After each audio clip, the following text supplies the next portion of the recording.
Gentleman's time has expired. The chair recognizes the gentleman from Utah, Mr. Matheson. Thank you, Mr. Chairman. I don't know if there was ever a citing of a violation, but when waste went to Bear Creek and then went to the Utah facility and neither the state of Utah nor the Northwest Compact were ever made aware of it, I think that was a violation, just for what that's worth.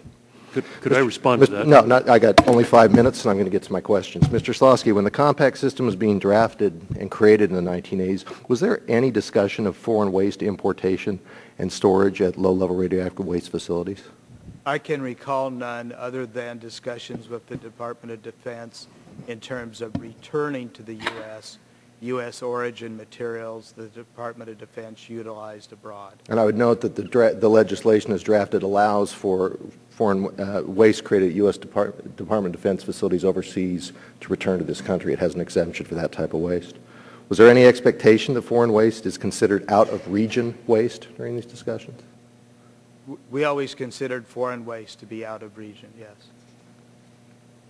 Mr. Skoski, in your testimony, you said foreign waste disposal is one of the most serious threats to the compacts in their 25-year history. Can you explain that statement? Yes. The whole history of the compact system going back to 1980 and really to 1979 was the state's desire to be able to control the flow of waste to their sites. So if you look at South Carolina, Washington State, Nevada, at the time we had a disposal site there, and now Utah and Texas, the issue is being able to control the waste that goes to those sites. And if we lose control of foreign waste going to those sites, then the system is undermined, and it is very likely that all of those sites in time will close to all generators.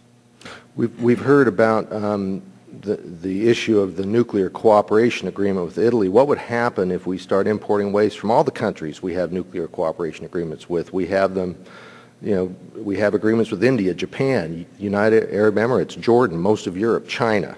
Are we, it seems to me that there is a significant volume out there if you start expanding it to all those states. Is that a threat to the compact system? I believe it is.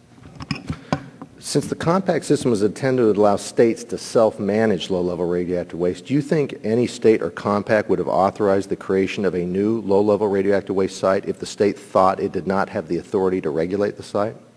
No, they would not. In fact, Utah has stated that they would not have licensed Clive for low-level waste if they did not believe they had the authority through the compact to control the flow of all out-of-region waste, including foreign waste.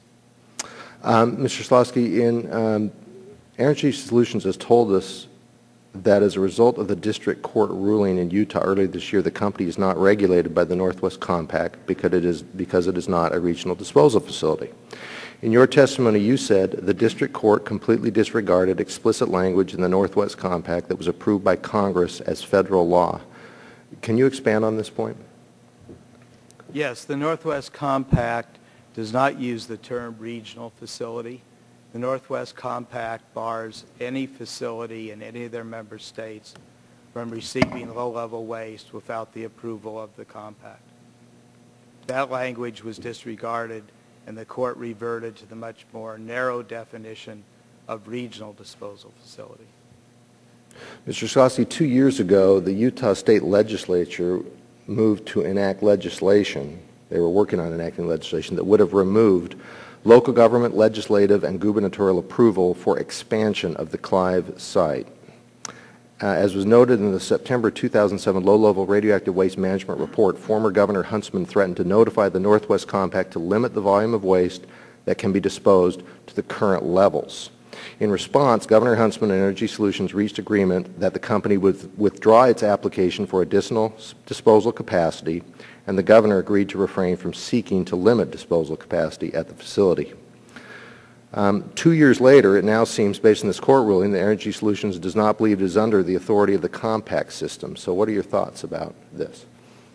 Well, this has been a little bit of a surprise because for, I believe, 15 or 17 years, Energy Solutions has been operating under the compact system, appearing at the compact meetings, submitting reports, coming to the committee and requesting approval to accept waste. And then suddenly, when this dispute arose, Energy Solutions took the position that they're not actually regulated by the compact.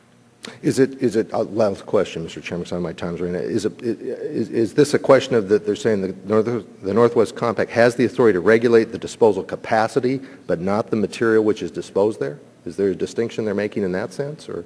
Well, there's a distinction between what the agreement state, the state of Utah regulates, and what the compact regulates. The state of Utah regulates the health and safety and capacity of the site. The Northwest Compact regulates where waste can come from to the site. Okay. Thank you, Mr. Chairman. My time's expired. Gentleman's time has expired.